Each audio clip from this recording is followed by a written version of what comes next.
Welcome to my Best 11 podcast. Today we are joined by a man who has played in the World Cup, played 3 matches for Jamaica in the World Cup, which is amazing to have somebody of that stature on the podcast. Played for Chelsea, West Brom, Leicester, Burnley, Huddersfield, Lincoln, Wickham, Wrexham, and then played over 200 games, or around 200 games for Hendon, Colwyn Bay and Brackley. Today we are joined by, as I said already, Jamaican international, Frank Sinclair. How are you, Frank? I'm good, thanks, Andrew. How you doing? Good to see you again, Marvin. It's been a long time. I'm really looking forward to the show. Excellent. So am I, and as are we. Marv, how do you know Frank, if you're allowed to let us know on air? Oh, come on, listen. Well, to be fair, actually, Frank's probably going to be one of the very few, well, he'd probably be the only guest who I've probably come up, not against, but I'd probably say been out more socially rather than seeing him on the field, if that's fair to say. Would you say, Frank? Yeah, absolutely. I didn't play. I didn't play with Marvin throughout both of our careers, obviously, but we knew each other socially. We had mutual friends in the game. You know, it's a close knit sport where it comes to when you socialise, because of the trust issues with the game, and we generally sort of like mixed, with each other, and that's how we became, associates, and then on to friends after. I think that's a great point, Frank. Just said there, Andrew, because with all the social media and stuff, what's going on? I'm not saying that back in the day when Frank and I were out, what we were doing wrongful things or anything like that. But you wouldn't be able to do it now, socialise as much as how we did. Like you said, not playing for the same team, not colleagues, but still having a great crack with a great bunch of lads from different teams on the London scene, wasn't we? Really, to be honest. Yeah, absolutely. And you touch on the social media impact that's had on how private the players have to be now, because nowadays everybody's a journalist. Everywhere you go, it's that camera phone. That's all they need. So you have to obviously keep in mind that you're representing your football club, your family at all times, and they have to look after themselves now. I've got a young son that's a 20-year-old young professional now, very aware of the environment that he's in and how he has to represent himself at all times. Yeah, no, definitely. You can see that even players on the pitch, the way they all cover their mouths these days when they're talking, because they know the fact the camera's on them all the time. It's really it's quite interesting to see. And but yes, so what we're going to do is, those people who haven't listened to the podcast before, we're going to go through Frank's best 11 players he's ever set foot on a pitch with. He's going to pick the formation and the players, and as we go through, Marv and myself, Marv's been doing amazingly since season 2 started, but hopefully I can start to get some back on the scoreboard, and then at half time we're going to have Mar's 60 seconds as well, and Mar's going to fire 60 questions at Frank. Enough of me. Frank, over to you. What formation are you picking for your best 11? So the formation I'm going to go with is a 3-5-2. Reasons behind that is because of the players, the playmaking players in my side. I needed to get them all in the team. Hence why I'm playing with a sweeper system. It might give away a few clues to players that I've played with in the past who might well get in that system, but some fantastic players. There's a theme to it, really. Most of the players are from one club that I was very successful at. So there's another clue. Apart from that, we'll see how we get on. I better get on my phone to start looking at Colwyn Bay. But if you can give me... No disrespect to Colwyn Bay, trust me. That wasn't effectively them. They were just the club I glanced to at that moment. So, goalkeeper then. Let's jump straight in. Goalkeeper-wise, and if you wish to make honourable mentions, you can. Yeah, well, honourable mentions would be Tim Flowers towards the end of his career, who I played with at Leicester City. Obviously, he won the Premier League title with Blackburn Rovers. What a goalkeeper. Came across him, like I said, towards the end of his career. But he was the keeper that stuck in my mind when I finished playing and went into coaching about how important it was for goalkeepers to give players information.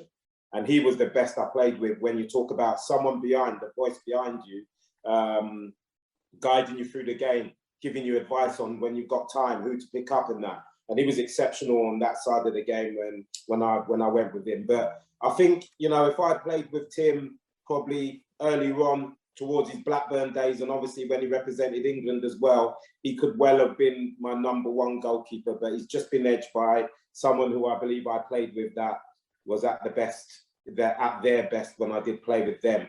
So the keeper I am going to go with is, the first clue I'll give you is he played in the '94 Cup final. Yep. Yeah, Andrew, go on then, Andrew. No, go on. No, okay, next question. Now, I'll give a kind of clue myself then. I think if it's a player, did he wear tracksuit pants all the time?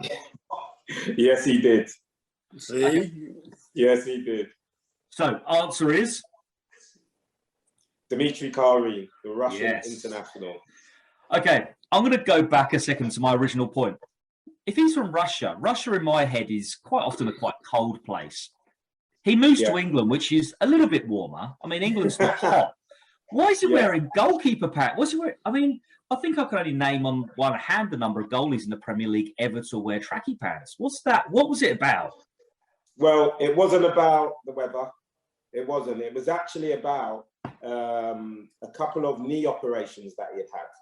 And he basically had really bad scar tissue on the top of his knees. So the bottoms that he had, they had padding in the knees. And that's why he wore them. Rain, sunshine, 100 degrees, snow, didn't matter what the weather was like, he would have them on. He wore them in training as well. So he had a few pairs of the same design thing. So it was more to protect the scar tissue on his knees. Because when he first come to the club, I was thinking the same. What's he got bottoms on in pre-season for? Do you know what I mean? And stuff. Good luck in winter. Yeah. So obviously you asked the question, and it was due to I think, you know, knee operations that he'd had throughout his career, and the bottoms were to protect the scar tissue.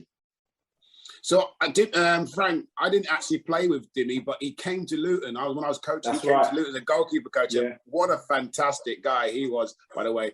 I mean, what for you made him stand out for him to be your goalkeeper?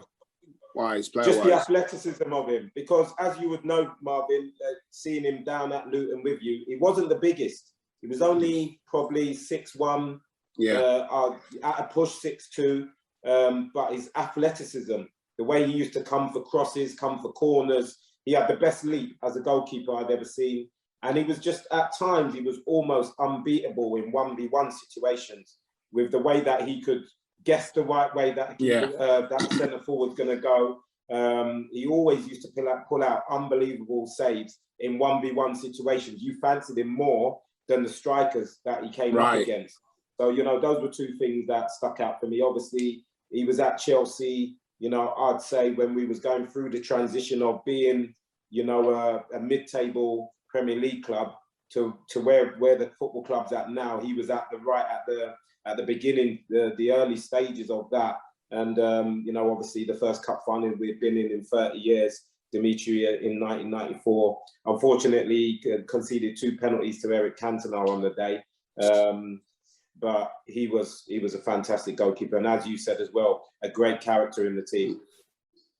Yeah, no, definitely. And talking of that 94 final, I know, Marv, did you play against Dimitri then in the semi? Did you play in that semi-final? No. As many Luton fans will probably agree, Marv was always injured.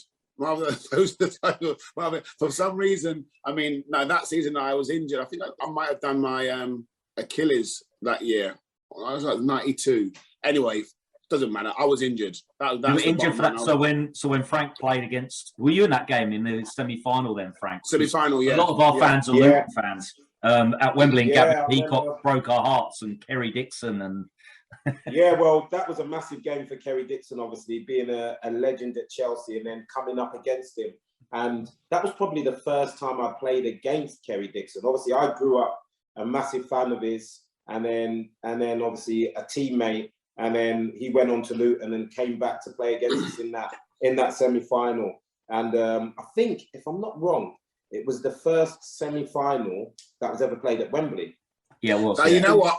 I was gonna say that, Frank, because I mean, not making excuses, but when we look back, we thought we had done fantastic in every single round, and then when they said, "Oh, the game's going to be now played at Wembley," and the whole day, I can remember that the old atmosphere was totally different for the lads, because it felt like a big occasion, like a final sort of thing, whereas like if we had gone to Highbury or Villa Park or whatever it is. Villa Park, I think we would have probably not as froze. We probably might have got beat. Obviously, you guys were the better team, but it was just too much of an occasion was too big. I think, for some of our players.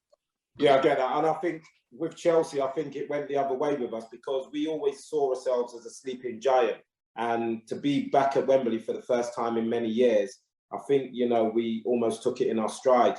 And I remember being a little bit disappointed about the semi-final being at Wembley, because I was that confident that we were going to get to the final at Wembley. That was the only thing that I thought it took the edge off the final. As I was going into that game, I was that confident that we were going to win. I was thinking that's kind of took the edge off of the final we're going to play. And that's the mentality that we went into the game with. But a great occasion, obviously, for Luton, 2 London clubs, you know, to play in. Yeah, no, it was definitely. So moving on to defence, you're playing 3 at the back. Yes. So wherever you want to start. I'll go with the right-sided centre half first of all. Probably the most professional player that I ever played with. He was British and represented his country. Because when I've done my research, there's so many players, quality players he played with. I mean, I reckon there's a coy clue by the phrase British rather than English. There's a lot in that word. There's a lot in that word. People, I'm gonna take a little stab now of a guess of trying to fish another clue out of you, Frank. Is he now a current international manager? Yes, he is.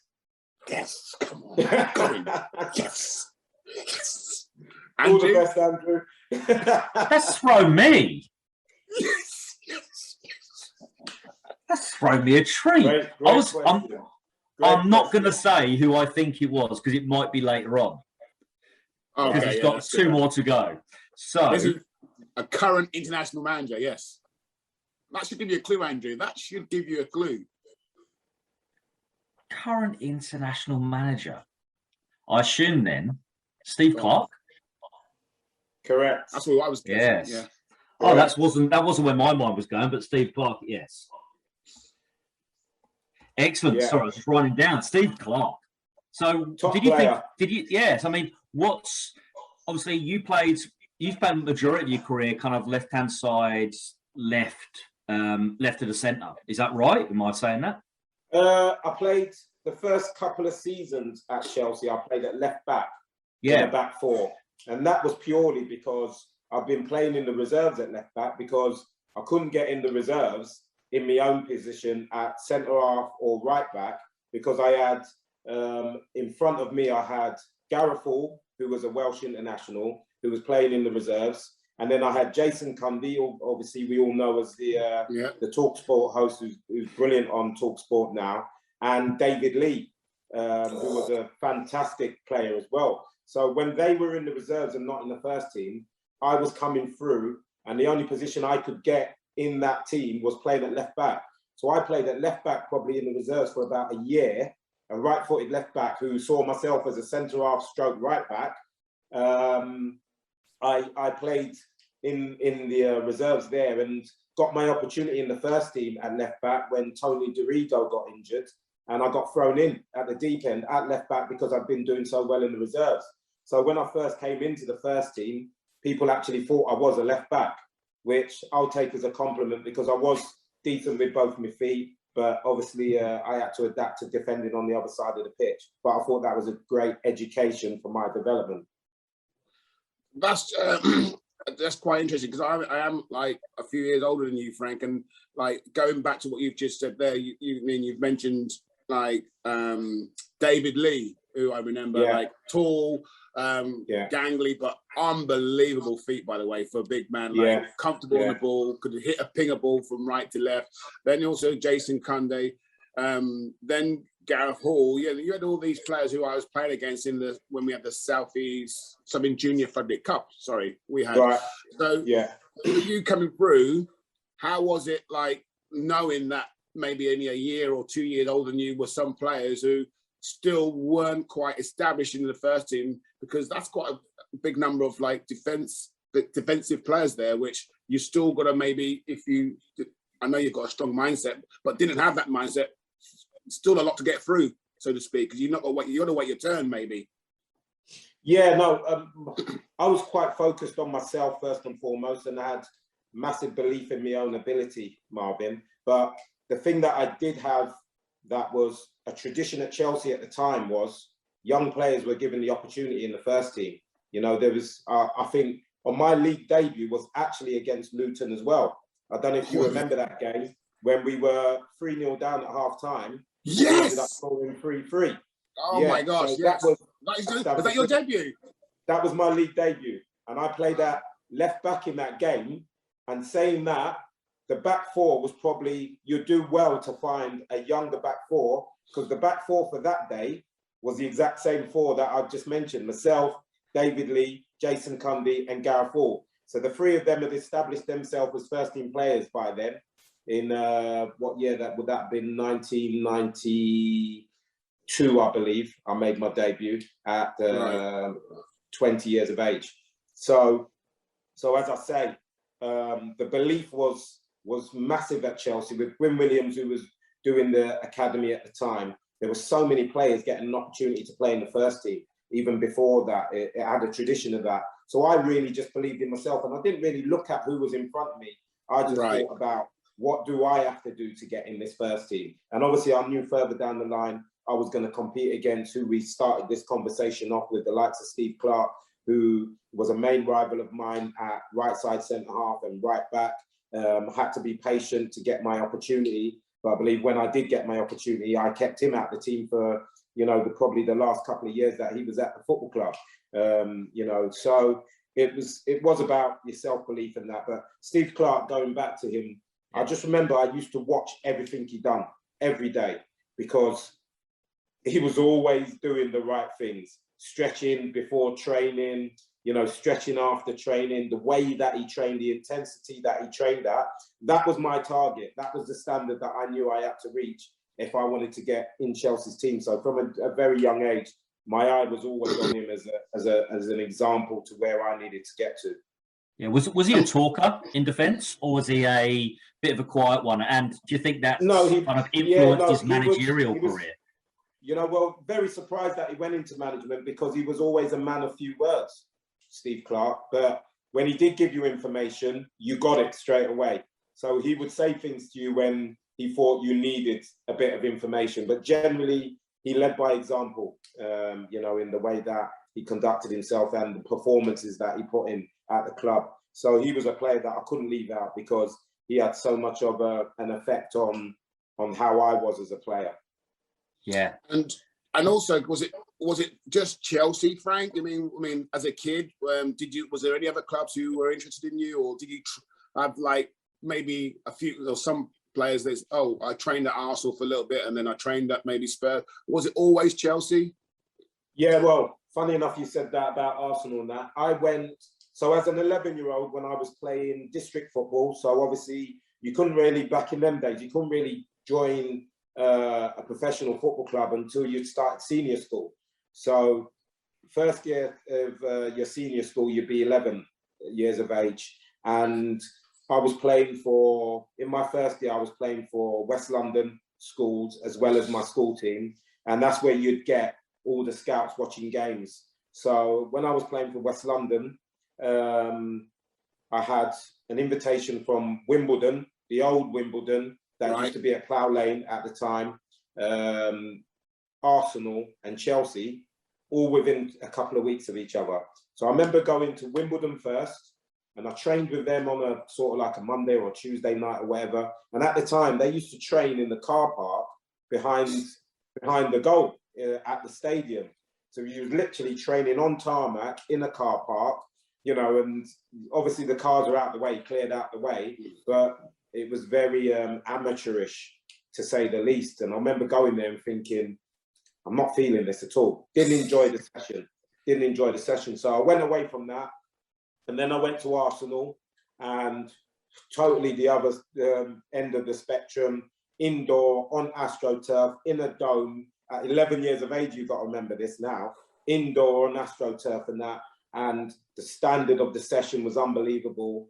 And I loved the session, but I just didn't feel as in I had an impact on the coaches. So the coaches had their favourites and players, they was all in their Arsenal kits and all that. And I just didn't feel that there was any attention given to me, you know, on this trial. So I just didn't feel it. But then I went to Chelsea the week after, the beginning of the week after, and oh my days, I knew I was in the right place straight away. You know, the players that were there, that were the same age group as me, high standard of players. We were training at Battersea Park at the time.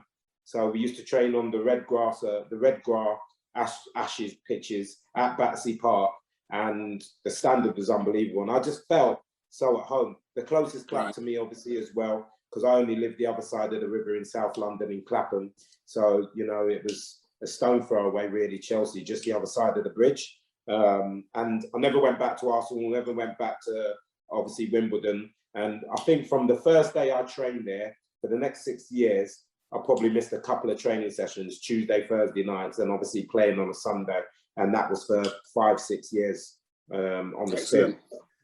Wow, that's incredible. And that obviously went on to the reason why you played knocking on the door of 800 games in your career, because of that fitness level. So it's not surprising. We move on to the next defender. Who's next to Steve Clarke? Yeah, so I'm going to go with the left side centre half. I'll leave the sweeper till last. I'm going to go with the left-sided centre half next. And he wasn't really known for this position, is my first clue. But I had to get him in my team because of his ability on the ball. Ability on the ball. Was he normally a midfield? I know you touched on David Lee earlier, obviously, about his ability on the ball, but I think this guy took it to another level. Was he a French international? You got me in the bag here. Yes, he was. I wasn't sure if he'd play sweeper. I wasn't sure what he's like playing sweeper. Did he have a bald head? Yes. Mr. Frank Leboeuf. Correct. Yes. And it's interesting that you touched on it, Andrew, when you say you thought I would have had him in on sweeper. He was that good on the ball that he quite easily could have been my sweeper. But I think when I do tell you who my sweeper is, you'll understand that as a back three. But the thing about Frank Leboeuf was he was equally as good as a defender as well. A bit rash at times and dived in a little bit sometimes, but that was more not his ability, but sometimes he would lose his head a little bit in games. His passion. His French passion. Yeah, that's right. He was very edgy, you could say, in games, and really did play on that line of nearly crossing it. But a top player, he could play in any one of those three positions at the back, right side, centre half, or left side. But as Steve Clarke was more naturally a right-sided defender, you know, I flipped him over. But Steve Clarke often played left side of a three as well. So, you know, I could quite easily have had them two the other way round. But obviously a French international, played with, won trophies with him at Chelsea. He obviously won the World Cup, won the European Championship, played in the World Cup final for France because I can't remember who got injured in French's team in the semi-final. And Frank Leboeuf had hardly played in the tournament. Was Desailly injured for it? No, Desailly played. Desailly played. So whoever Desailly who was the guy at the centre half that went to Man United? Laurent Blanc. Yeah, Laurent Blanc. Yeah. Blanc. So Blanc got injured in the semi-final, which allowed Frank Leboeuf to play in the final after having a bit part to play, you know, throughout the World Cup tournament. But obviously came back first day of pre-season. The next season he had the World Cup medal on, turning up at training. So we started giving him a bit of stick about that. Hang on, you only played in the final. Yeah, but he was obviously very proud. Yes. But no, a top player. Fantastic. So next to, or between the two of them, in sweeper. Yes. There can only be one player. My first clue is international and could play in this position and in midfield. Andrew, you got it? No. You're being sarcastic, aren't you? No, I haven't got it yet. Go on, keep going. Are you being serious? Oh, go on then. Keep going with clues, Frank. You want another clue? Yes, please. I'll give him a clue. He had long hair.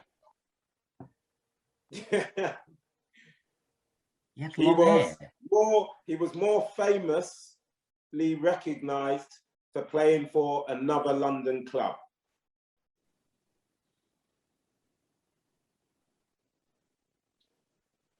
No, I'm still absolutely stuffed. I don't know why. Oh, you know what? Do you know what? Hold on. I think Marv hasn't got it either. No. Do you know what? Was he an international manager as well? Correct. Okay. Do you want another clue, Andrew? Yes, please. He managed his country.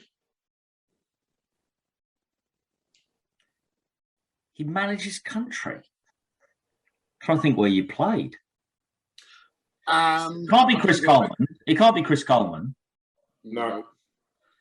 He played for Spurs, yes? Correct. I'm trying to think who was centre backs for Spurs around that time. Think about what he said about Leboeuf, right? And this player technically is ridiculous. Ridiculous. You're gonna kick yourself. No, go on. Don't. Go on. All right, So my last clue to you. My last clue Ian. to you. He was a player manager as well. At Swindon? At Swindon. Are you going to play Glenn Hoddle at sweeper? Yes, 100%. of course. 100%. Yes, of course. Do you know what, Frank? What I thought to myself, I thought I was thinking of Hullet as well. You're not playing Hullet. Hullet could have played there, but could have played there. Very quick. Well, I will get to that. We'll get. To that.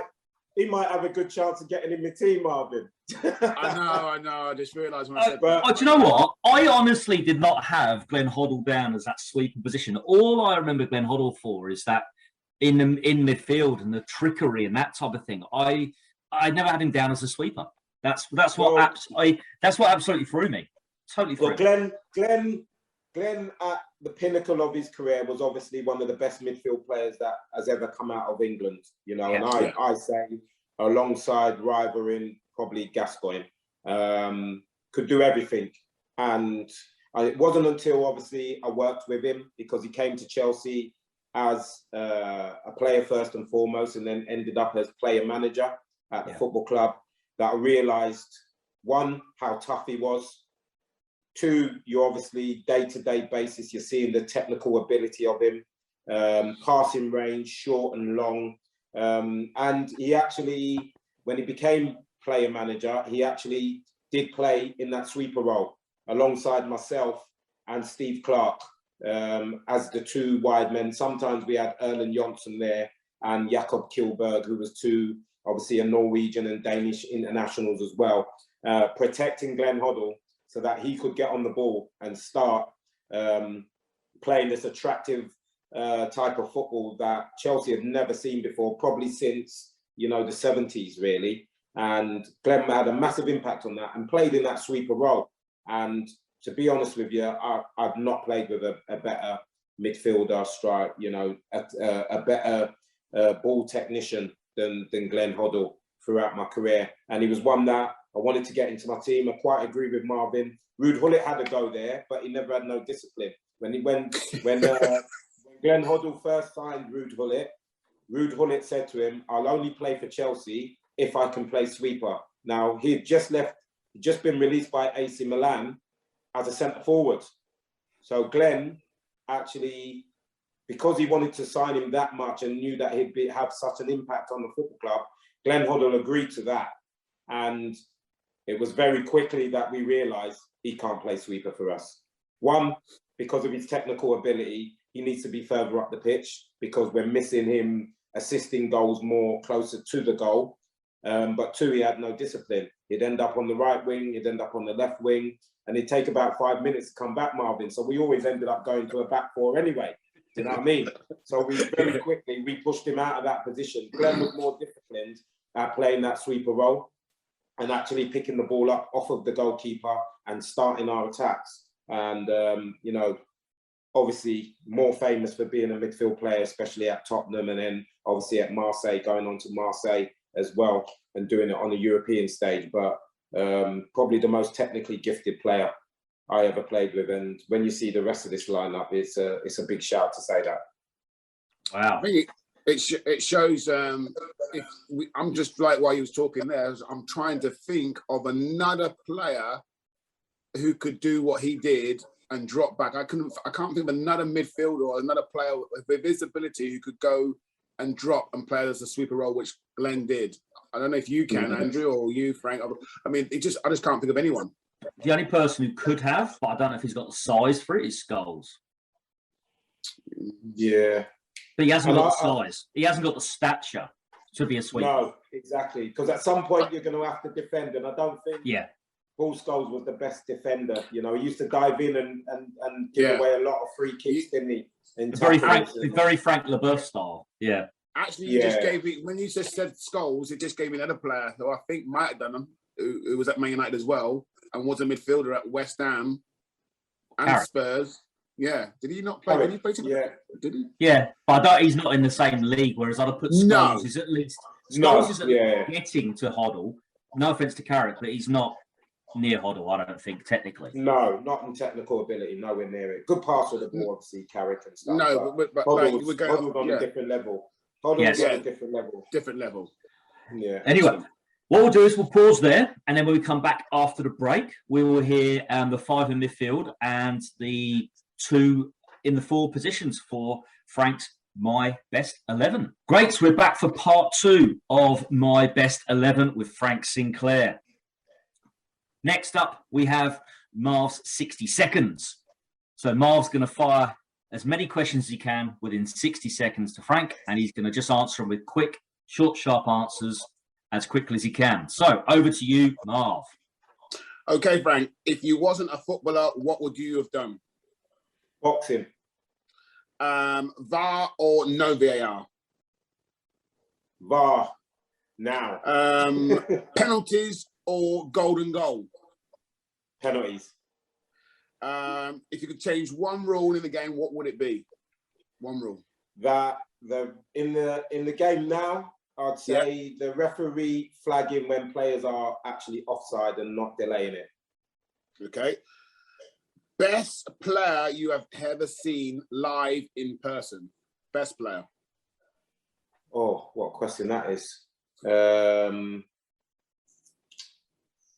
God, live in person.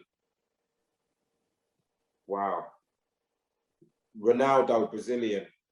Okay. Best ground you ever played at? Stadium. I'd have to go with Wembley. And favourite other sport? Favourite other sport apart from football? Boxing, is it going to be? I'm guessing. Yeah. Yeah, boxing. Excellent. Yeah. What is it about boxing? I grew up around boxing because my brother, I had an older brother who was 5 or 6 years older than me. and he was an amateur boxer. Boxed for an amateur boxing club called Fitzroy Lodge, where some top boxers came out of it, the likes of David Hay, Spencer Fairron, and some British champions came out of there. And I was at a really young age. I used to go down with him, get on the mitts and box with him. But then, you know, when I got to about the age of 9, 10, I had to make a choice because they were both on the same night, on the same days, Saturday mornings or afternoons. And I started to, you know, edge towards football, and just kept my eye on it because, you know, I was obviously a massive fan of it. My brother travelled the world representing, you know, Fitzroy Lodge at international level and stuff like that. And I used to go and watch him in the amateurs. He didn't end up going on to being a professional in that, but he was around the same sort of era as Nigel Benn, Chris Eubanks, the same weight as them. So I'm pretty glad he didn't, to be honest, you know what I mean? But he was technically very gifted and tough. So I grew up around that environment. Excellent. That's really interesting. So we get back onto your best 11. So far, we've got in goal, Dimitri Karim. In defence, Steve Clark, Frank Leboeuf, and Glenn Hoddle. So we're then going to go to wherever you want to across the five. If you want to start on the sides, if they're wing backs, or wherever you want to go. So I'll start with the midfield three and the holding midfielder. So my first clue would be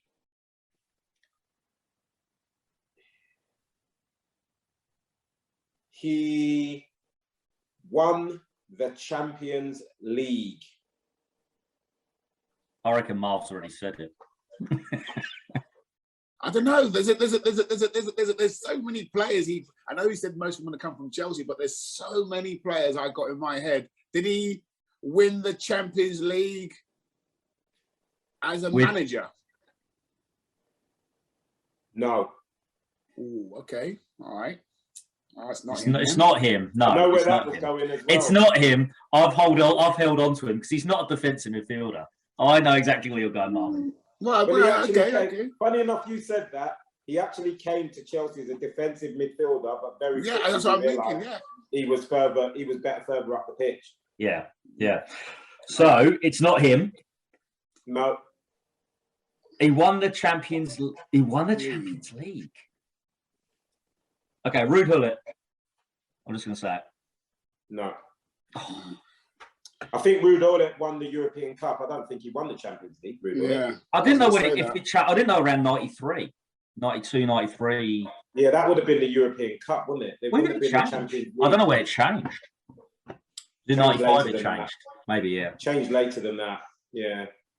Good shout. There's a trick in that he won the Champions League. Yeah. There's a trick in that.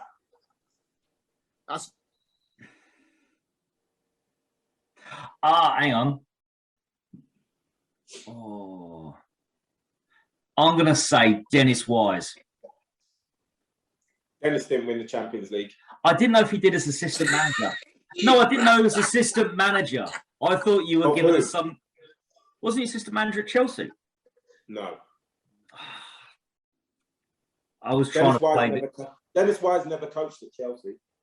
Is he still not? I know he did Leeds, Newcastle, Millwall, yeah. Oh, we got to the final in Millwall, didn't he? FA Cup. Yeah. All right, I'll give you another clue. Was he an international? Was he an international? No. Right. Come on, Marv. Yeah. Go on. Go. Give the viewers another clue as well. Go on. That's just what I say it. Absolutely should have played for England at some stage in his career.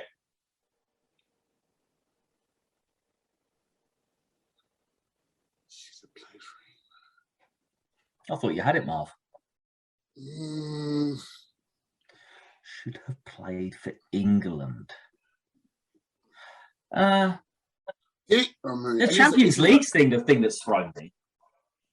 And he's a holding midfielder. And he plays there. This is the way where you play him. 100%. One of the best holding midfield players I ever played with. What, Robbie Savage? What? He didn't win the Champions League. Did he go on to be on the coaching staff at Chelsea? Yes. Did he score in a cup final for Chelsea? Yes. Yes! Come on! Well done, Al. Well done, Al.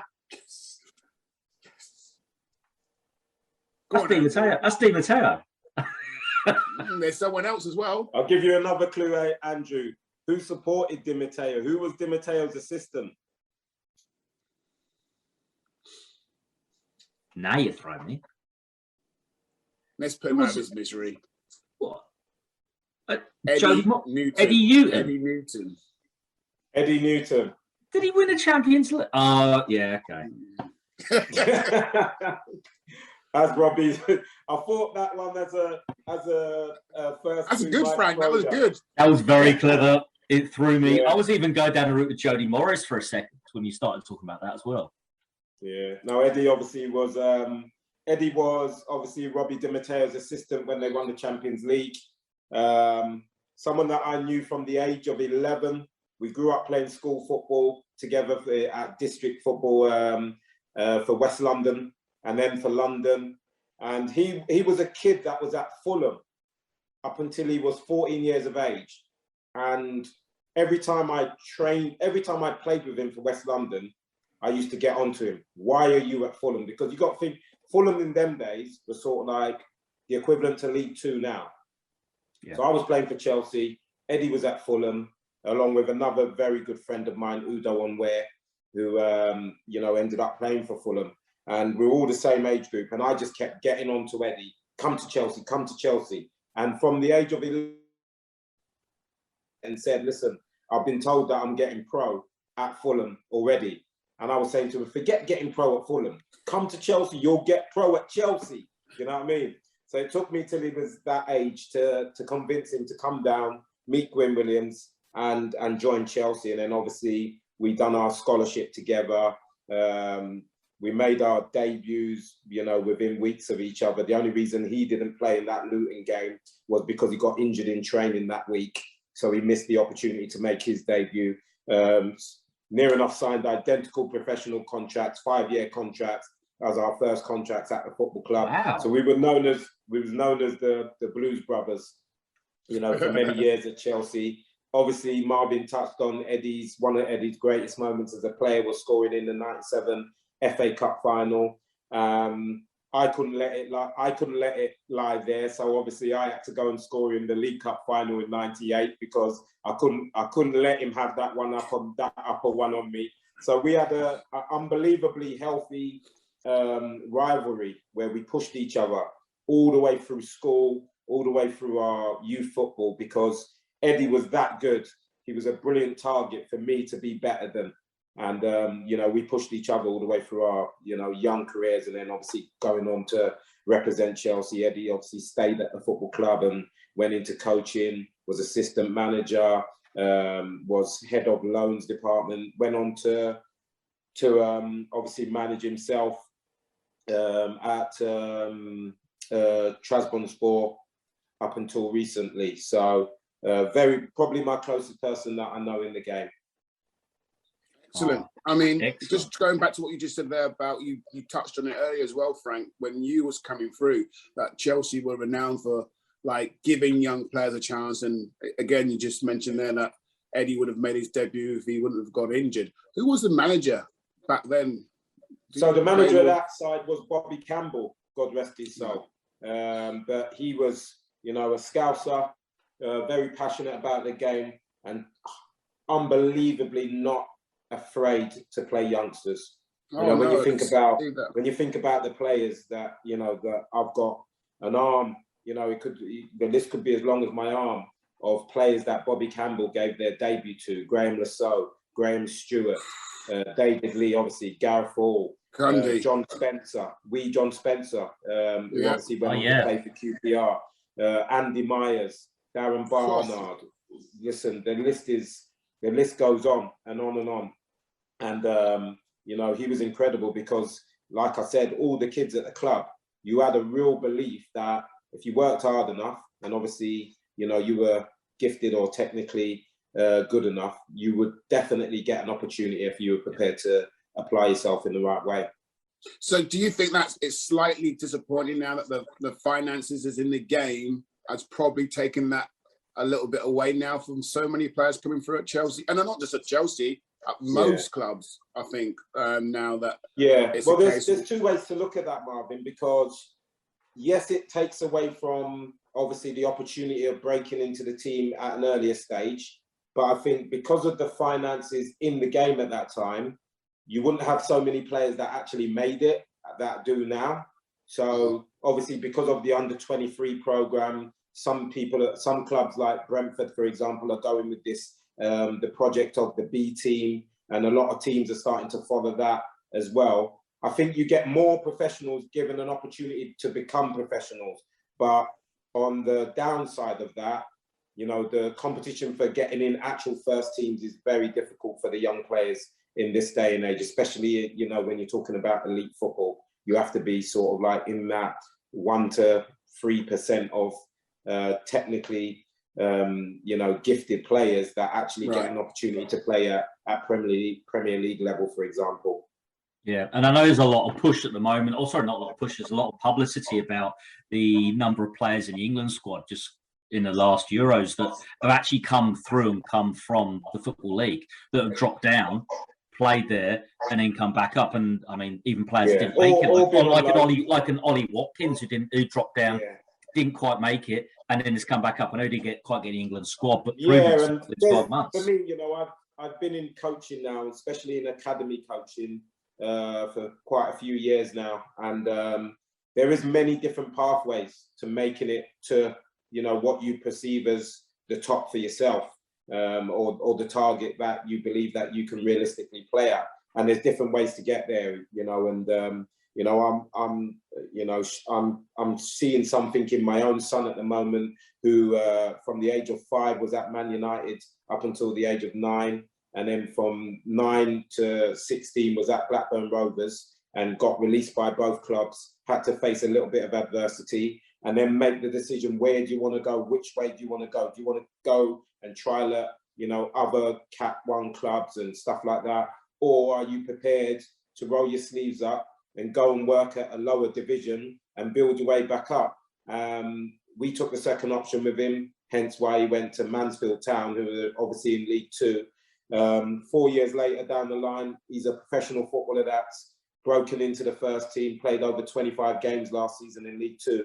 And if you're doing that at 20 years of age, the big clubs will notice. Yeah. So, because for me, there's more value in playing senior football at a lower divisions than playing under 23 football, purely because 100%. Purely because you miss that actual, the game's meaning something. You know, you're playing with players at a young age that their mortgages depend on a win bonus and stuff like that. And that's what these youngsters are learning about, how important it is to win games. I don't think you get that transmitted to under 23, under 18 football. It's more about the development of the individual and the players. Yeah. Totally. And the crowds, the competitive nature, having to deal with stick, having to deal with abuse. Hopefully the right side of, hopefully the correct type of abuse, but still that does build character. So you're right. So next to Eddie, who have we got? So I've got 2 players playing advanced of him. The one on the left-hand side,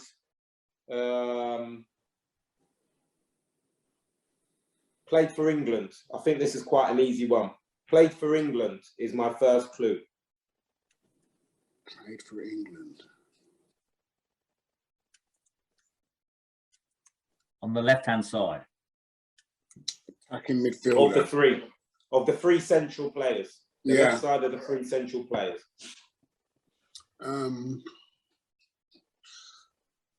Another clue. I'm trying to think. Go on, keep going.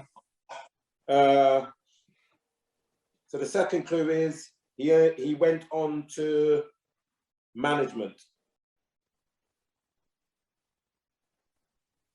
I'm just going to say it again, Dennis Wise. Yeah, I was going to say, was he me? Yeah, it's Dennis Wise. I Correct. was about to say.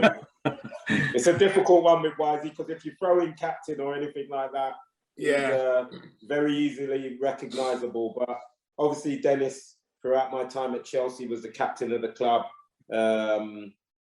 after Andy Townsend left and went to Aston Villa, and was quite a fantastic player, an unbelievable leader, brilliant with the youngsters coming through, and underrated as a footballer because of the edge and that tough man sort of hard man sort of image that he had. It almost took away from his technical ability. But for me, one of the best passers I ever played with, and obviously he loved getting his foot in. Definitely went overboard at times. But, you know, range of passing, crossing, assisting goals, set pieces, unbelievable technical ability. Yeah, what was he like as a captain? Was he very vocal? And I assume he was vocal in dressing room, but was he one of these captains that like to get the new boys out and get them really close together and tight-knit group? Yeah, 100%. Obviously, he came from that Wimbledon crazy gang background before he came to Chelsea. So a lot of it was about where he had just come from, was about the character of the individuals that played for Wimbledon. He brought that to Chelsea to a certain degree. Obviously, we didn't follow in that, you know, that sort of like that Wimbledon style, but he certainly brought a bit of the characteristics of, you know, wanting to win games, being tough, being resilient. He didn't mix his words on the pitch. If you had to be told something, it'd get under your skin. He would tell you, but then he'd be the first one in the players' bar after the game to buy you a pint. So it didn't carry on with him, and that's why you respected him so much as a captain, because you knew he was telling you because it was something that would benefit the football team. Yeah, definitely underrated. I mean, like you just said, I think it wasn't until I saw. I mean, everyone knows him at Wimbledon. Like, technically, free kicks, like set pieces, he was dangerous. He could put the ball on a sixpence, but because of the way how Wimbledon played, they get the ball forward. You didn't see the technical stuff, how good he was, until he came to Chelsea. It was like, oh my gosh, this guy, you can't get the ball off him. Literally twisting and turning, and his range of passing, like you said, was like fantastic. So until he actually went to Chelsea, I brought him inside because he started his career more of a winger, didn't he? He played for Wimbledon. He used to play in a 4-4-2 system most of the time they did, and he'd play either side, right or left. But he never had that real change of pace to beat a player. He would always check out or nick half a yard and get the ball in the box. But, you know, the quality of ball that he had to get in the box in them days, when you got people like Alan Cork and Big Fash in the box challenging, it didn't have to have that much quality on it. Just get the ball in the box, you know what I mean? But obviously, when he came to Chelsea, I think he slowly drifted more into a central area where you could really see the best of his passing range, and you know, he assisted so many goals for Chelsea over the years that, you know, I certainly played there. Unbelievable, and a great captain. He would definitely be my captain of that team. Oh, okay, that's a big shout, big shout. So next to Dennis, or sorry, the other side of Eddie probably actually. Yeah. So the person on the other side, I don't think it will be too difficult for you to guess this one, but he won European Footballer of the Year. Dutch? Yes. Go on, keep going on. We all know who it is. Yeah, it's fine. Yeah, obviously. Rude. Played for Holland, AC Milan, legend, massive, world class footballer. And I don't use that word lightly, but did he change the dynamic of Chelsea? With the greatest respect, when he came in, did people suddenly, and I think fans did this, but did it happen in the dressing room where people went, "Oh, we can get people like Rude"? Wow. Did it have that much of a gravitas? Yeah, absolutely. I think when we signed Ruud Gullit, it was a statement that this club means business at the top end of English football, certainly. You know, because He had obviously just left AC Milan. A world recognisable figure in the game. And like I said, he came to Chelsea under Glenn Hoddle. I think if Glenn Hoddle wasn't the manager, Ruud looked up to Glenn Hoddle. That's how good Glenn Hoddle was, by the way. Yes. Ruud looked up to Glenn Hoddle as a footballer when he was coming through. And he actually, I remember him saying, if Glenn Hoddle wasn't the manager of Chelsea, I would never have signed there. It was because of what his admiration for him as a player himself, what made Ruud come to the club. And also when he first came, we touched on it earlier, he had this agreement with Glenn Hoddle that he wanted to play sweeper. He explained to Glenn that he started as a sweeper at Feyenoord? Was it Feyenoord? No? At Feyenoord. At Feyenoord, he started as a sweeper and then gradually went further up the pitch as he got older. So as a young player coming through at Feyenoord's academy, he played as a sweeper, and then he played in midfield, and then he ended up obviously playing centre forward and moving on from there, and the rest is history. So he wanted to go back to that origin of where he started because of his beliefs on how he thought football should be played, as him being a frustrated attacking midfield player or a striker that played in teams that they didn't really build up. Because he was so big, 6'4", lightning quick, unbelievable on the ball, could score with his head, could score with both feet. He tended to get sort of like the ball played to him directly from front to back. And because he was big, having to have to deal with that. And that wasn't his beliefs on how the game should be played. He wanted to play through the thirds, you know, a lot like what we see in the modern day game now. So he wanted to be at centre half, sweeping and doing that. But like I said, the problem he had was once he started the moves, he still wanted and had that hunger to score the goals as well. So, which was a massive problem because he left myself and whoever the other centre half may be at the time, he left us quite exposed because obviously we're playing with two fullbacks that are very adventurous in getting forward. So at times we only had two at the back, and sometimes Eddie Newton playing in that holding role, which left us quite exposed at times. So after a trial period of trying it, Glenn Hoddle made the decision to push him a bit further in the team, which he was very successful as well. Yeah, and was he player manager there or just straight manager? I can't remember. Did he go straight? He was player manager after Glenn Hoddle. So and what was that like regarding discipline? You say that he's somebody who quite likes to start it and then pass the ball. He's got obviously his tactics, and from what I understand, he's a very good tactician. Yeah, obviously when he became player manager, that did become a little bit of a problem because obviously Glenn Hoddle went on to become England manager, and Ruud Gullit took the Chelsea job as player manager in the same fashion that Glenn Hoddle had it. And that became a little bit of a problem because now you're judging, or now you're assessing, is he putting the team before himself when he picked himself and played himself still as a sweeper?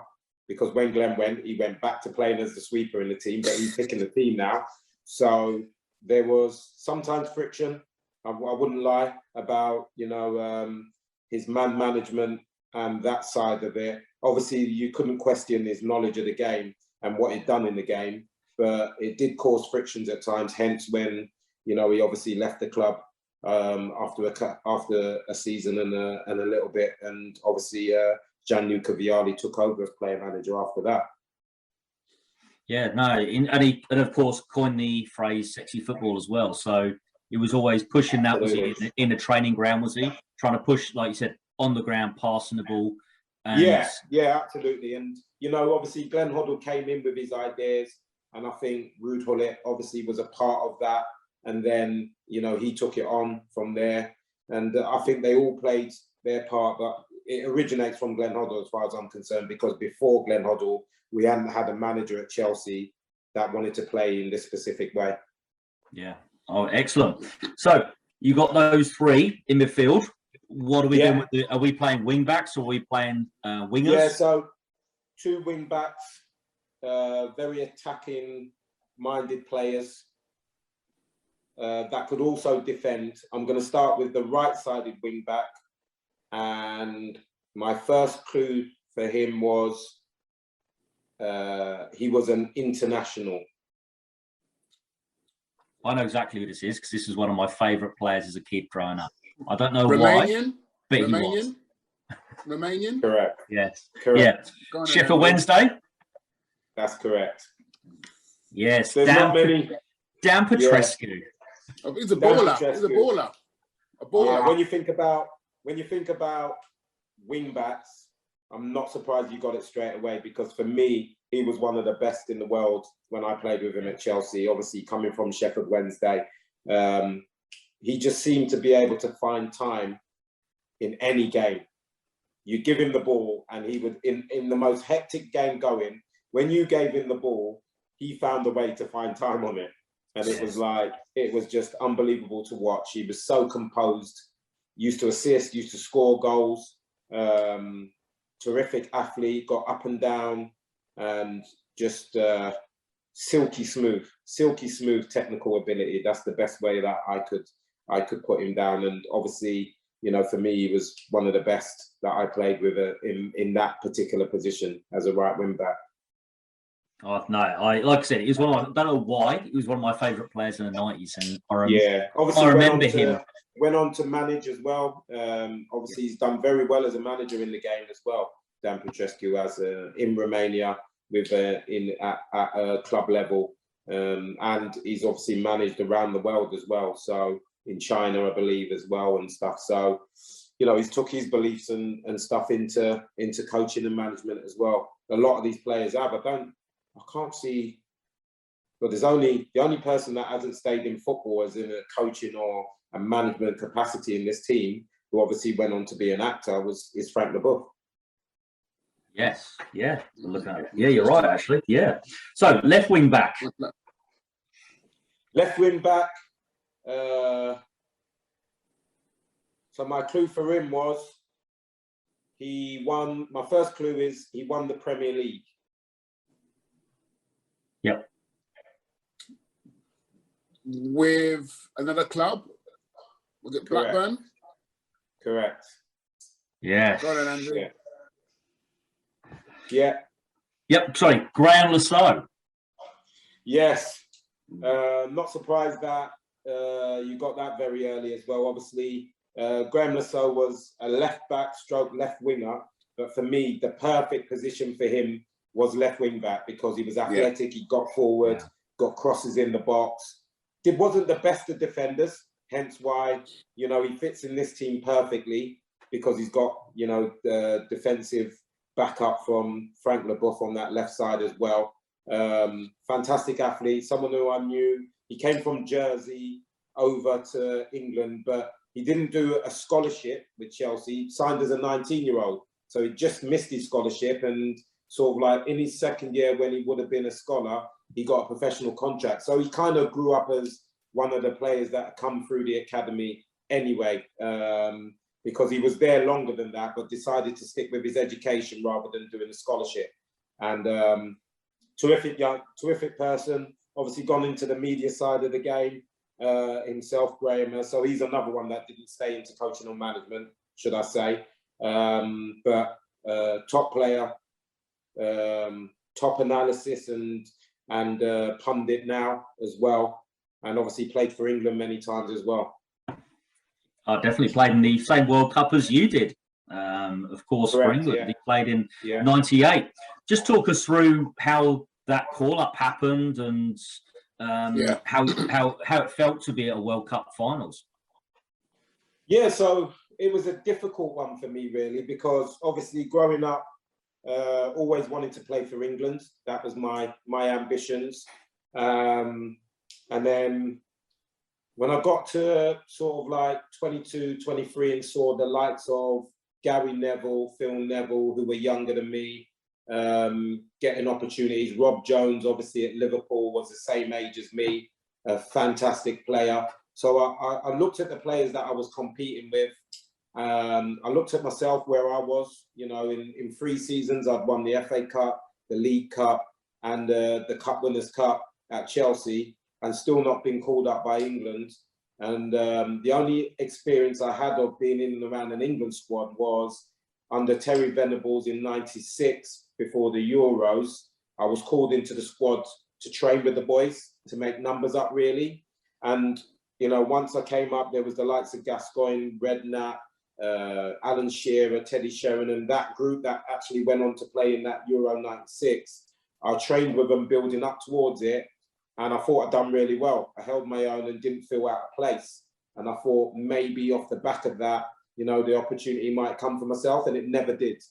There were some good players in that, you know. Even with Glenn Hoddle, of course, taking over as well. Even when Glenn Hoddle took over as well. Yeah, I never got that opportunity. And, you know, obviously he had the choices of, like I said, the Man United boys and Nevilles, etc., and some top players. So, you know, when it came to '98 World Cup, Jamaica had already qualified, and I just got a phone call off my agent saying that the Jamaican Federation had got in touch, and their plan always was, when they qualified for the World Cup, to seek the English-based players that, you know, had heritage and was able to play for Jamaica, to add to that squad to go to the World Cup, to make them obviously compete at a better level. So I had that phone call. I thought about it. It was something that had never crossed my mind before. And my biggest concern was, when I spoke to the manager, was how was the other players going to take it, the ones that obviously got them to the World Cup? Because I put myself in their shoes. I wouldn't be happy if I'd worked over 2 or 3 years to build, you know, a nation to qualify for a World Cup and then lose my place. You know, I think I'd be pretty devastated by that.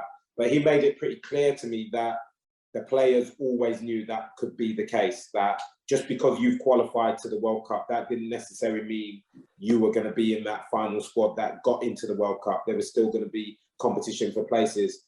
So off the back of that as well, I was obviously made aware of the fact that if the likes of myself, Marcus Gale, Darryl Powell joined the squad, it would give the opportunity to the home-based players to be recognised on this platform, and for them be able to go into professional football all around Europe. So we were putting them on a platform. The responsibility of joining the Jamaica side was, 1, to play in the World Cup and obviously do your best for the national side, but 2 as well, a big responsibility was to get the likes of Ricardo Gardner, for example, who after the World Cup signed for Bolton for almost £3 million. Giving them that opportunity, the federation felt like having some English-based players and the team being judged as with more respect, and that then it would help the players long term in Jamaica. So that was a big decision for me to make, and because of that edge of it as well, that's when I decided to play. And it was an experience of a lifetime that obviously I wouldn't have had without that opportunity from Jamaica to play in a World Cup, to go away for 5-6 weeks and prepare for a World Cup, to play in the Gold Cup in America and play against America in front of over 100,000 supporters at the Orange Bowl, for example, and stuff like that. You know, there was incredible things that came out of it. I played against the Brazilian Ronaldo in a South American tournament. You know, played against the Brazilian Ronaldo as well, and the likes of you know, the great players that played for Brazil as well, because I played against Brazil twice for Jamaica as well in competition. So it was something that I didn't regret. Obviously, you know, the country, you know, it took to all of us unbelievably once we had qualified and once we had represented the country. And like you said, Andrew, you know, I played in all 3 games. And I think we were the first country to go to a World Cup. We were the first country to go to a World Cup and actually win a game. That shows the standards of where the World Cup's at. When we went to the World Cup in Caribbean country, because I remember as well, Croatia, who beat us in the group stage, was the first country to go to a World Cup and actually win a game. Yep. So we were the first Caribbean country to win a game at a World Cup as well. And, you know, we played obviously Argentina, Croatia, and we beat Japan in our final game. Which is an amazing result. It is probably, I mean, just listening to you just talk there, Frank, it is probably arguably the biggest stage that any player could probably be playing for their country with the best players in the World Cup. And I'm just like listening to you there, and like one of my best or my favourite players growing up didn't even get to do that. Though he played for his country, he never played in the World Cup. British player, do you know who that I'm thinking of? Would that be British player never played in the World Cup? Yes, and he's so it'd have to be someone that didn't play for England. So great dribbler, one of the best dribblers, unbelievable. George Best? Yeah, George Best. Yeah. You've played in the World Cup. He's never ever got to play in the World Cup. Unbelievable, isn't it? And what a player! And so it just shows, obviously it just shows how difficult it is to actually qualify for a World Cup. That he couldn't do that with his Irish side. But like you said, it's when you grow up as a young man and you're embraced in football, there's things you want to do. You want to play for your club, probably your local club as you grow up, and you have ambitions to do that.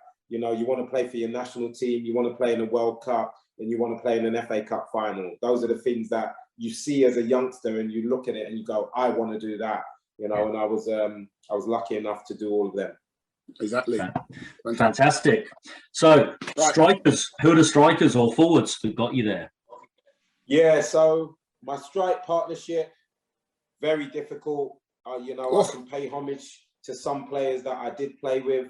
Roberto Mancini, Emil Heskey at Leicester, terrific player, Tony Cottee at Leicester City, some fantastic players, internationals at Chelsea that don't get in this too, that played in World Cups, played for their countries.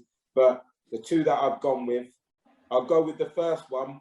I'd say more of the player that has more of a free role as one of the strikers as my first clue. Was he manager of the yellow team? Frank doesn't know who the yellow team is. I was wondering what you were saying then. Yeah, yes. He did manage. He did go on to manage, correct? Yes. One of your rivals, I guess. Yeah, the team, that's what you're saying. The team, the yellow team down the road. Yes. Zola. Franco Zola. Obviously, arguably Chelsea's best ever player. I think he got voted that in the millennium. Came to this country around the same time as Ruud Gullit. I think he was just a little bit earlier than Gullit, because Ruud Gullit signed Gianfranco Zola, so obviously a little bit after Ruud Gullit. But he had the exact same impact as in when we signed this player, you thought we were going to another level again, as a football club. He was the understudy to Diego Maradona. So you can't get any more of someone to learn your trade off than the great Maradona. And hence the way he played, free kicks, everything he done, that Maradona done with his left foot, Gianfranco Zola was able to do with his right. Incredible player. Great man, so humble. Used to be, he was the star of the team, but he'd be taking the balls out to training and stuff like that. So he never acted like a star, even though we all knew that is the main man. Right. He used to be the one that would get the balls, collect the cones, move the goals. So he never had that, arrogance about his ability. And probably the best player that I ever played with. Oh, definitely. He's a fantastic look. And size-wise, just to let some of the people listen to the podcast, or kids who may listen as well, Gianfranco Zola was never the biggest player. Is that something that should deter people and deter players? No, or is it... no, it's obviously a big conversation in youth development, where a lot of technically gifted players probably in the past would not get the opportunity to develop in an academy because they were smaller than everybody else. I think nowadays, football in England certainly is moving away from that, and you're finding ways to keep them in your system, whether you're dropping them down an age so that they're comfortable, and then bringing them back up when they have a bit of a growth spurt or whatever it might be. But a lot of players used to miss, the boat because of the size of them. And for me, it's crazy because in the development of a player, if you're smaller than everybody else, just to survive in the environment you're in, more often than not, you have to be technically better than everybody. You have to have a better first touch. You have to be able to move the ball quickly, because if you don't, you get pushed aside. So I believe that those players that are behind in maturation, for me, they become the better players further down the line once they catch up in maturation. And I think, youth development's gone that way now. The years of when we grew up, Marvin, and in the game, it was the biggest and the strongest and the quickest were the ones that got the opportunity to play at youth level and stuff like that. Franco Zola was 5'4", very strong, low to gravity. He used his size as his advantage because of the change of direction he could do, and you just couldn't live with him. You couldn't live with the way how quickly he moved the ball and the change of direction that he had. He embarrassed many a top defender in this country, that's for sure. Definitely. So next to Gianfranco is? For me, the perfect partner for him. Won lots of trophies. Not just that, the club that I've picked him to play for, but where he played with me, but won trophies at other clubs as well. Was that Barcelona? Yeah. Yes. Man United? Yes. But never won a trophy for Wales? Never won a trophy for Wales. I don't think did he play in European Championships in Wales? Or probably not. I don't think they qualified. No, I don't think the Welsh did, despite having a laugh at England for losing. Yeah, which was a shame, really, because with his ability, Mark Hughes, yes, should have graced the world stage and certainly the European stage as well. For me, the best ball for Gianfranco Zola, technically the best player. Probably I could argue the best player as a centre forward I've seen play with their back to goal. Yep. Incredible, holding the ball up and bringing players into play, and one of the best volleyers of the ball as well. Finishes. When you look back at some of the finishes for Barcelona, for Chelsea, Man United as well. Unbelievable technician when it came to finishing on the volley. Yeah, you just think back to that kind of early 90s. There were so many amazing strikers with Lineker, Hughes, Beardsley, Saunders. I mean, Britain was blessed with so many of them, weren't they? Absolutely. And then you can even go a little bit further along the line and look at the period of Alan Shearer, Ian Wright, Les Ferdinand, Teddy Sheringham. So, we have been blessed with some top strikers over the years. And, I played in an era where, 1 week it was Ian Wright, next week it was, Robbie Fowler, and just top players. Week in, week out, you were playing against top players. Alan Shearer at Blackburn with Chris Sutton as a partnership, and everywhere, you always knew that every week you were playing, whether they played with in a partnership, which was more often than not, you knew one of that partnership was probably world class. Every week when you played in the Premier League, and you had to be at your best week in, week out. No, definitely. Did you play with you? I mean, you left. Like you said, you had so many players you could have chose from. Vialli was Vialli. Did you play Vialli? Gianluca Vialli was obviously another top player that came to Chelsea. Probably a little bit past his best by the time he'd got to Chelsea. Physically, he'd lost that change of pace, but he still made unbelievable runs. And every time my experience of playing with Vialli always used to bring me back to, imagine what he was like when he was 23, 24, 25, when he still had that pace. Because he used to make great runs in the Premier League and still get him when he wasn't particularly that quick. So when he must have been, you know, at Sampdoria, for example, playing with Ruud Gullit and that, and making those runs, but was quick as well, core. I wouldn't have liked to have played against him in them days because he was very intelligent as a player. Did you play another player who went to Chelsea? Big Luton legend, Big Mick. Did you play with Mick? Yeah, Mick Arthur, another man that led the line, ruthless, you know, brilliant. Another guy that wasn't recognised as much for his technical ability because he had this hard man image, because he's our hard man image. But he was another one on the same, you'd say in the same sort of category as a Mark Hughes, led the line, won headers, unbelievably brilliant at volleying as well. His finishing from volleys was excellent. And obviously another one that came out of Luton was Mark Stein as well, who's not Mark Stein, Mark Stein at Chelsea.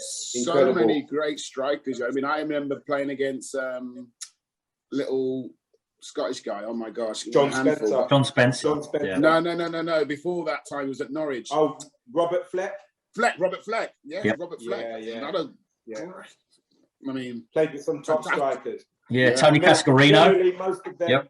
Generally, most of them come out of Chelsea because that was the most successful period in my career. But I obviously went to Leicester City and played with some top players, Neil Lennon, Muzzy Izzet, who grew up through the academy at Chelsea with me, and then obviously Emil Heskey, Roberto Mancini came on loan to Leicester City when I was there as well. Les Ferdinand played with him at Leicester. So some real top, the emergence of Emil Heskey, who ended up going to Liverpool for £11 million at 20 years of age. So some real top players that I've had to leave out of this team, but I've gone to a side which, I had my best time in my career. I think is only right to pick the players that, was in and around that period. No, definitely. So that's your best 11. What we always like to ask now is, who is the best manager you've ever worked under? Yeah, that's a difficult one because, again, I had Martin O'Neill at Leicester City, incredible manager. I worked at Chelsea under Glenn Hoddle, Ruud Gullit, Gianluca Vialli. Before them, Dave Webb, Bobby Campbell, who had a massive influence on my career and gave me my debut. Really difficult. I think if I had to pick one, because of, I believe they got the absolute best out of me as a player, I would go with Martin O'Neill. Okay. Yeah. Excellent. He obviously signed me after the World Cup. At a time where I was at Chelsea and only thinking about where Chelsea were going to go from here, because we just signed in the summer and we started pre-season. We just signed Marcel Desailly. We just signed Deschamps, who obviously went on to manage France as well. We just signed Ferrer from Barcelona, and we just signed Kazaragi. So I was looking at this team and thinking, we're going to go on and win even more things. And then, unfortunately, the owner of Chelsea, Ken Bates, wanted to recoup some money. And, I accepted an offer from Leicester City for me for a lot of money at the time, £3 million they paid for me to go from Chelsea to Leicester for a defender. Was a lot of money and a record signing for the football club. A difficult decision to make. But I was always one that I couldn't see myself as being a very good squad player, because I was always one of them. I had the opportunity to stay at Chelsea, but be a bit part, unless things went on my way regarding injuries or suspensions, very limited playing time. And then I had to balance that up against going to a club where very much was almost going back to the beginning of me joining the Chelsea side and seeing the growth. I think I joined Leicester and saw the growth of me signing and then players that we signed going forward, and ended up winning the League Cup at Leicester as well. And obviously, having a great career with them for 6 years as well. So I don't regret the decision I made, but certainly I don't think there was many managers apart from Martin O'Neill that could have talked me into leaving Chelsea to go to Leicester City. Definitely. Excellent. And what we like to finish off with, I know your time is very precious, Frank, is just for those people who don't know what you're up to right now. I know we spoke off air before the podcast. Yeah. What is it you're doing right now? So for the last, since I finished playing football, I went into media, worked at Chelsea for 4 or 5 years for Chelsea TV, and was an analysis for the games on a match day. And off the back of that, I realised my passion for the tactical and technical side of the game, and then went down the coaching route towards the end of my career. Being my first job in management was player manager of Colwyn Bay. And I've done that for a couple of years, and then went into various different coaching roles in the game, and found my niche was more in the youth development side of things, rather than senior management. And we know how difficult it is, senior management, with the competition for work and managers, the lifespan of, a manager's career and how long you actually get as a manager at one certain football club. I decided to go down the route of youth academy work. So I worked at Oldham Athletic in the academy there. I worked at Stoke City in the academy there with the under 23s. Obviously, my last job was at Port Vale as head of coaching, which I've just left. And I've gone on to another opportunity to go back into non-league football, but working in full-time academy work there with over 50 players that I look after on a day-to-day basis, on a 2-year scholarship. And, just thoroughly enjoy still coaching. Obviously got ambitions to work at as high a level as possible, but I just love being on the grass and teaching kids how to do things properly, and going back to my background of how I learned the game at Chelsea. I try and use that effect on affecting young players that are in the game now or trying to break into the game now. Brilliant. Frank, I just want to say on behalf of myself and Andrew, thank you ever so much for coming on and being a guest on my Best 11 pod. And are you still in London? Is that where you are? No, so I'm based in Greater Manchester now. So I settled up this way. I settled up this way since my Burnley days, really, towards the end of my career. And the family's basically been brought up north now. So I do get back to London quite a bit to see my family and stuff. But we settled up this way, and I'm quite happy up north. I never thought I'd say that as a Londoner, but I am quite happy up there.